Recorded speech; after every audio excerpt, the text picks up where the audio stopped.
Hey Gemini, this is Perrymore Tarot's weekend reading for December 9th through the 11th. I almost said January. Now I'm skipping ahead. This is for Gemini last shuffle because I swear I'm still saying August, September. I have to restart so many times. You have no idea. And I almost said January just now.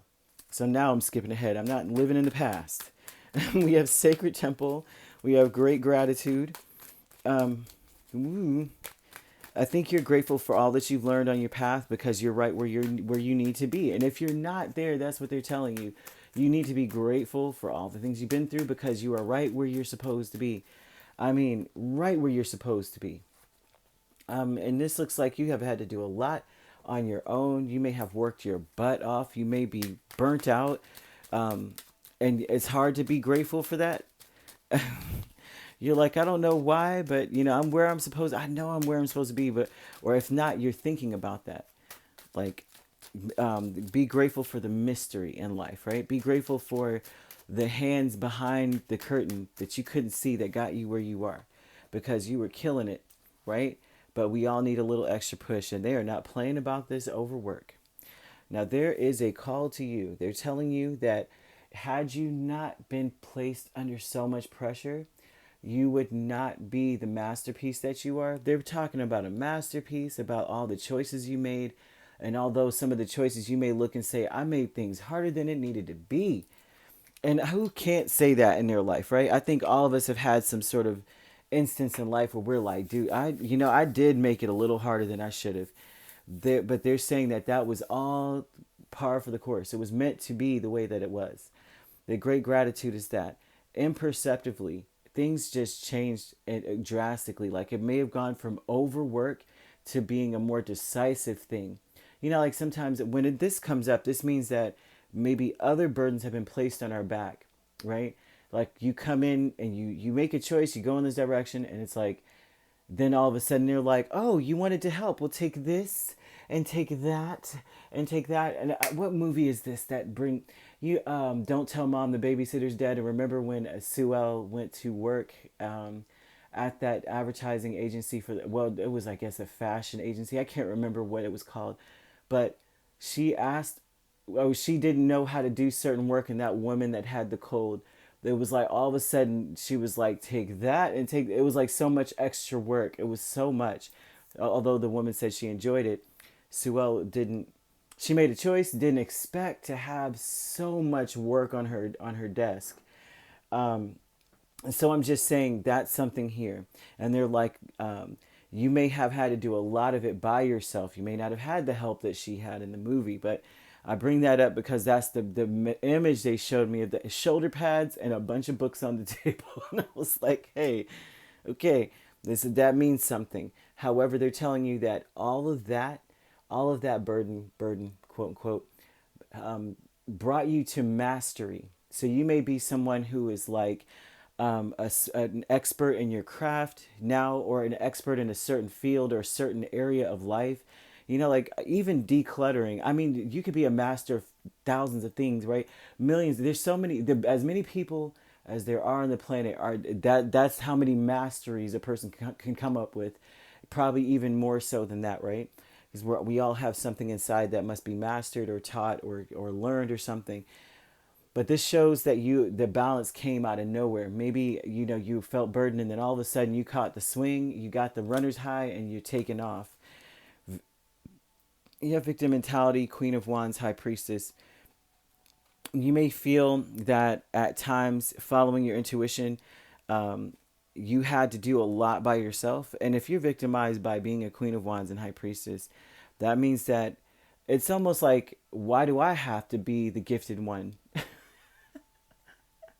I think gifted people, and it's funny because people say crazy things to those who have a talent, and they put a lot of expectation on people who have a talent. I'm speaking to a Gemini who may be a genius, and or very, very talented in something, and because of that, maybe you don't have a super big, grand passion to be a rocket scientist, but everyone places pressure on you to be something to that magnitude. Maybe not in that field, but whatever it is you do, they push you.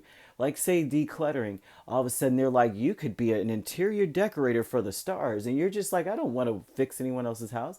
I just want to clean mine and my family members and like a few friends. And I could do it for a fee, but I'm not trying to do, I'm not trying to be the A-list, whatever. I'm not trying to run an empire. They're like, you could start a big business and be a conglomerate, blah, blah. And you're just like, stop with the madness. So you may feel victimized by this energy. Like people placing a lot of stuff on you, a lot of attention in your face, and people like, and I feel that happens to a lot of gifted people, and that they end up, you wonder why there's a substance abuse issue, escapism. And I'm not saying that for you. I'm just saying in general, we wonder why that happens to them.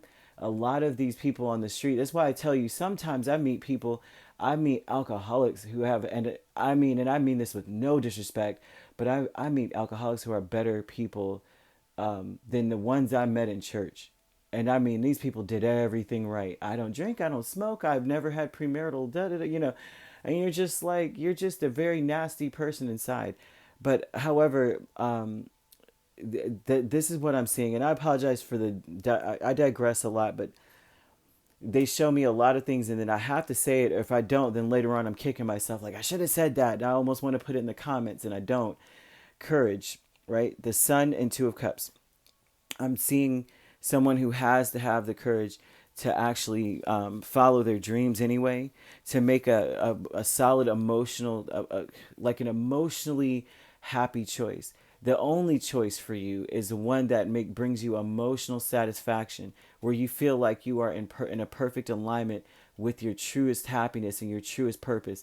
I think that is the problem here, and because that you have to have the courage to do that anyway. Like I said, the examples that I gave, you should do this or that. And it's like, that's not what I want to do. What I wanted to do is help family and friends get themselves to where they need to be. I'm not trying to do XYZ. You may feel victimized by the sheer amount of attention you're getting, and by the sheer amount of like innuendos and little asides that people have for you, because of how much attention you draw. You may feel like, dang, why do I have to be the special one that stands out all the time? And that's not a bad thing, right? Maybe it's now being illuminated to you. So they're showing that, thank the Lord you went through these trials, because in order to be able to declutter, you may have had to live in a very, very, people live in a hoarder home, and everybody assumes, oh, you grew up in a hoarder situation. When you grow up, you're going to be, you're going to be kind of messy. What I find is those people end up being sticklers about cleanliness. And then, so I'm saying that your burdens became profit, right? You were able to work with what was in front of your face. And that's why they're telling you, be very grateful for the changes you've gone through. They were imperceptible. People would not be able to understand how. Like, you may have been raised by people who never spoke a lick of English, but yet you're like a grammar Nazi, kind of thing. Or, you know what I mean? Or you grew up with people who just like were super, they were so XY, whatever it was. Like, they're just so, I'm an engineer. You became an artist, but you became the best of what you do. There's something amazing about this here. I just wanted to bring that up. Okay, you could be dealing with a Cancer, a Leo. You could be a Gemini, Cancer cusp. We have Aries and Sagittarius energy, Pisces as well. So you could be dealing with a Cancer, Leo cusp as well. But that's what we've got here. Very beautiful. Oh, and a Pisces, Aries cusp. You could be dealing with that. And if you're not dealing with those signs, they're in your chart. Or if not, they're just really speaking to you, following your heart rather than your talents and gifts. Because if you're not happy in it, what's the purpose, right? The purpose is happiness. The purpose is being purposeful. It's not purposeful if you're not happy with it, right? We use our gifts for other. It doesn't have to be material. I'm out here I am kind of energy. Now, if you're a Taurus, Gemini cusp, they were talking about something similar to this. But this is absolutely beautiful here. All right. If you'd like to book a personal reading with me, my links are on my page. Peace, love, and light. Take care.